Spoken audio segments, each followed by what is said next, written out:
Child, what was Diddy thinking? Rock legendary Janet Jackson's world? Or screw Janet? Cause this man was out here hustling to get Janet into the same home that champagne bottles were spiked and celebrities were allegedly swapping partners with each other. There's word that the only reason Janet never paid Diddy any attention was because Michael Jackson himself whispered a stern warning to her about Diddy's sly ways. And that is why Janet kept avoiding Diddy like a bad habit. Now, it all started when Michael had some serious scandalous drama, allegedly conspired by the Jewish people and Diddy, that affected Michael and his sister, Janet. Now, in case you don't know, it was allegedly a conspiracy against Michael to take him down because he was such a powerful act. Listen, I could be totally wrong. I don't think that there's too many people that are important enough for a corporation to want to do all this to. Yeah. There's only one person, and I really mean this when I say this, and I know this is great conspiracy theory. There's only one person I believe in Hollywood who people conspired to actually take down.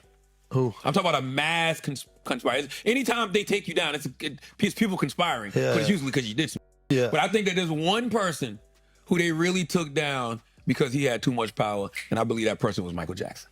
Y'all still remember when Dieter Weisner, a former advisor, sued Michael for $64 million, and another advisor, Max Schafel, slammed Michael with a lawsuit as he claimed Michael owed him $3 million. Honey, the reason was because they found an audio tape of Michael being insultive. According to reports, Michael got angry after his business manager restricted him of the amount of money he was allowed to spend. In his words, he said, "They sucker, they're like leeches. It's a conspiracy. The Jews do it on purpose." Now, Michael believed it was still the same group of people that were cooking up those PDF allegations. And ever since this whole Diddy saga began, people were speculating that Diddy even had a part in it because of his strong affiliation with the same group. Y'all, it's said that these folks run the media and regulate the info that fly out. That is why there was never a Diddy allegation way back despite all his treachery. But those scandals about Michael were so quick to be everywhere. Now, those scandals did not only affect Michael Jackson, but also affected his family, including his sister,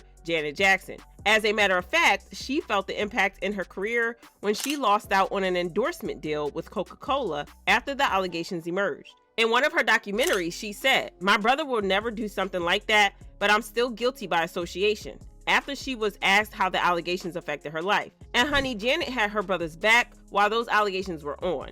And according to several reports, after MJ almost lost his career, he warned her to be wary of the people to trust in the industry, especially the ones who own the labels. They said that's why she recently discredited Kamala Harris. During an interview with Guardian, Janet told the interviewer she learned Kamala wasn't actually black and that she was told they discovered her father was white. Now let me tell you, there's truly a reason for what Janet did there, and that's because Kamala actually gave her 2 cents when Michael's trial was going on. In general, the child will be able to recall and recollect with some detail the incident, and that is persuasive to a jury, even if it is the only testimony that is available. And could that be the reason why Janet declined Diddy's player card? And this thing between Diddy and Janet has been going on since the 2004 Super Bowl show when Justin Timberlake exposed Janet to the world as he accidentally removed a portion of her clothing while they were on stage performing together. That incident became the talk of the show, and it left Diddy's performance unnoticed, which left him frustrated. Hey, Diddy. Hello. Hey there. I totally love when you performed during the Super Bowl halftime show in 2004.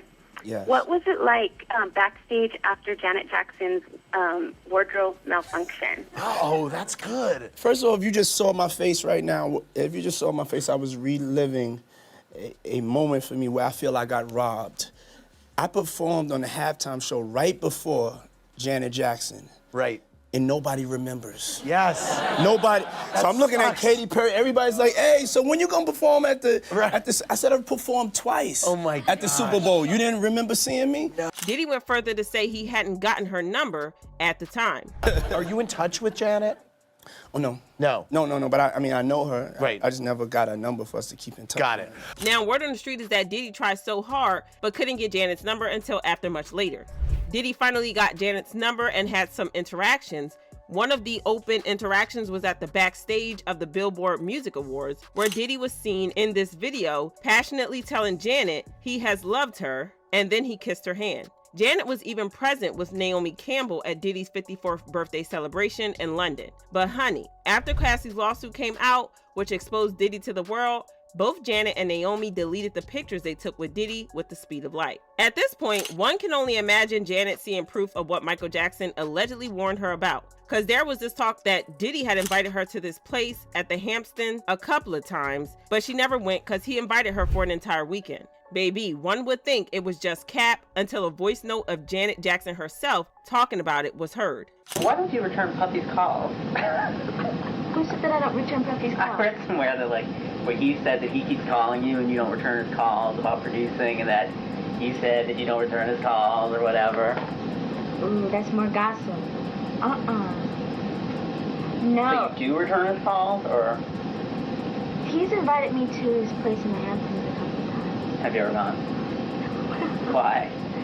You must have a whole white outfit, right? I mean, he's invited me there for the weekend. One fan said Janet was smart AF. Another fan said she has never really cared for him. He tried to work with her on the Velvet Rope album and she was like, I'm good. And this fan said exactly what we trying to know. I bet Mike warned her about Diddy. But hey, what do y'all think about this whole thing? Do y'all think Michael truly did warn Janet about Diddy? And would Janet eventually let us know Michael warned her about Diddy? Let me know what your thoughts are in the comment box below and I'll catch up later.